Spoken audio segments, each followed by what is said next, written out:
plus de 40 ans après que cette journée ait été mise en place par l'ONU, au niveau de Petit-Bourg, nous sommes encore là pour pouvoir permettre justement aux associations de profiter au maximum de cette journée internationale du bénévolat et du volontariat. Donc, au niveau de la ville, justement, nous tenons à ce que les associations soient formées, mais informées, leur apporter justement l'aide nécessaire pour pouvoir mieux faire les choses au niveau de chaque association.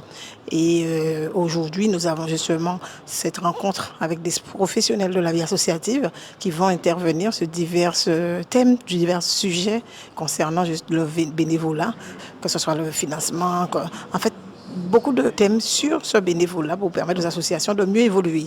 Merci à la mairie de Petit-Bourg déjà d'avoir invité les services de l'État. Alors je représente modestement les services de l'État puisque sur le bénévolat, j'allais dire que ni l'État ni les collectivités ne sont en fait les acteurs principaux. Justement, le bénévolat, c'est une initiative privée. Et c'est une initiative citoyenne, c'est bien le sens de mon intervention. Et c'est une journée qui a été voulue il y a maintenant près de 40 ans, c'est une journée qui a été créée par l'ONU.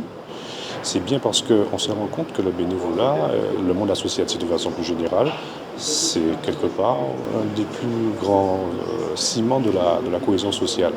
Et alors, nous, au service de l'État, moi je représente la DRAGES, notre but, si vous voulez, c'est de montrer qu'il y a toujours une aide du public quand il y a une bonne volonté qui est en œuvre. On sait que parfois les initiatives privées ne réussissent que quand il faut les appuyer. Et c'est le rôle donc, de l'État et des autres collectivités d'appuyer les initiatives du bénévolat. Et chaque année, le 5 décembre, à cause du Covid, malheureusement, je le rappelais, on n'a pas pu faire de manifestation. La ville de Petit-Bourg a été réactive. Généralement, on faisait autre chose. Parfois, on avait même l'occasion de remettre des médailles de la jeunesse, de l'éducation populaire et de l'engagement. Ça sera fait les années prochaines s'il attend que la situation sanitaire puisse le permettre. Mais c'est très important, quelle que soit la place que l'on occupe, de pouvoir en dire merci à ces personnes. Ça apparaît être une antienne et ça paraît être comme ça quelque chose de simple. Mais ce n'est pas simple de donner son temps, surtout de donner son temps de façon justement bénévole, désintéressée. Le bénévolat est vraiment une solution pour accompagner les politiques publiques et surtout on a énormément de bénévoles qui se donnent dans les quartiers, dans tous les domaines comme le sport, la vie sociale, l'aspect caritatif pour permettre à nos concitoyens d'avoir une vie meilleure. On l'a vu avec la tempête Fiona, beaucoup de bénévoles se sont mobilisés pour permettre à ceux qui étaient sinistrés d'avoir un mieux-être et de retrouver leur citoyenneté. Ma communication a porté sur la valorisation du bénévolat. Et c'est vrai qu'on parle de bénévoles, mais on oublie toujours que si les associations fonctionnent, s'il y a moins de délinquance, c'est parce qu'il y a des bénévoles. Et donc je communiquais sur la manière de valoriser donc, ces bénévoles, pas obligatoirement numéraires, mais par des actions toutes simples. Je donne 2 ou 3 exemples.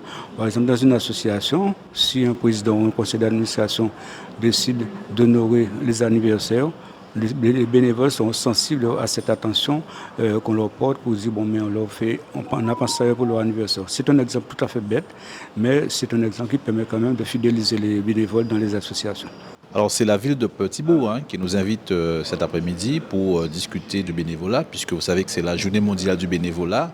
Et à l'occasion de cette journée, donc, des initiatives sont prises un peu partout, et notamment la ville de Petit-Bourg a souhaité organiser une rencontre avec les associations pour des dates du bénévolat.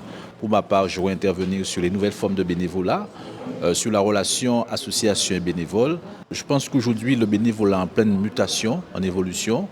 Donc, il y a ceux qui sont tenants du bénévolat militant. Il y en a d'autres qui considèrent que le bénévolat doit se professionnaliser parce que l'association doit faire face à des enjeux, on le verra cet après-midi. Donc j'essaierai effectivement de situer l'évolution du bénévolat et de parler effectivement de ce qui relève du champ professionnel de l'association et du bénévole. Et la grosse question, c'est peut-on être bénévole sans être encarté dans une association ?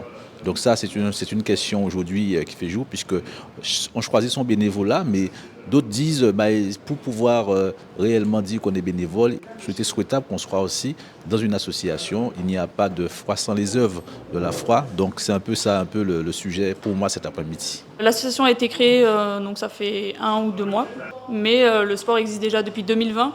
Depuis 2020, on y joue. Il y a déjà une centaine de personnes qui ont déjà essayé et qui ont aimé. C'est inédit, ça a été inventé pendant le confinement de 2020. Donc c'est très très récent. C'est une nouvelle pratique, donc je ne peux pas vous en dire trop parce que le but c'est que vous veniez essayer. Donc c'est un sport de raquette déjà où il faut marquer des buts dans des espèces de petites niches, donc c'est comme des buts de foot. Les règles ont été modifiées depuis, voilà, on essaye d'ajuster à force de faire jouer les gens, on modifie, etc. pour que ce soit au mieux. Et voilà, c'est l'association qui a été créée récemment. Et actuellement, on a donc une salle à Dé, la commune de Dé, donc c'est à Ferry, où on a des petits créneaux horaires, donc le lundi soir pour les adultes pour faire essayer, donc c'est séance découverte jusqu'à maintenant, et le mercredi après-midi pour les enfants.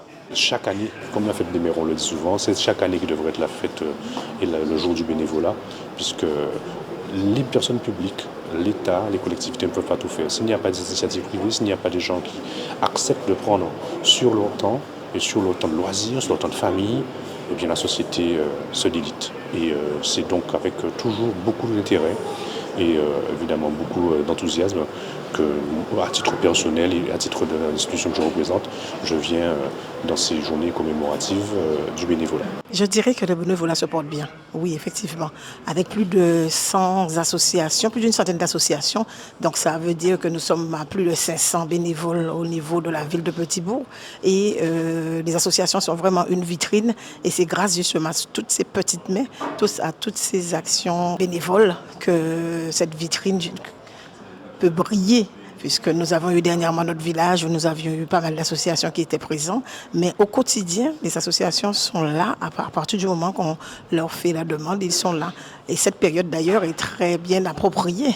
D'ailleurs, donc c'est la période des fêtes et ces associations sont en parfaite collaboration avec la ville pour pouvoir justement évoluer dans les différents chantiers Noël et c'est une belle coordination qui se met en place et ces actions de bénévolat sont vraiment à valoriser. Donc c'est pour cela que nous tenons vraiment à ce que cet après-midi, cette rencontre soit vraiment une réussite pour ces associations qui puissent pouvoir avoir les éléments avec nos 3 professionnels de la vie associative.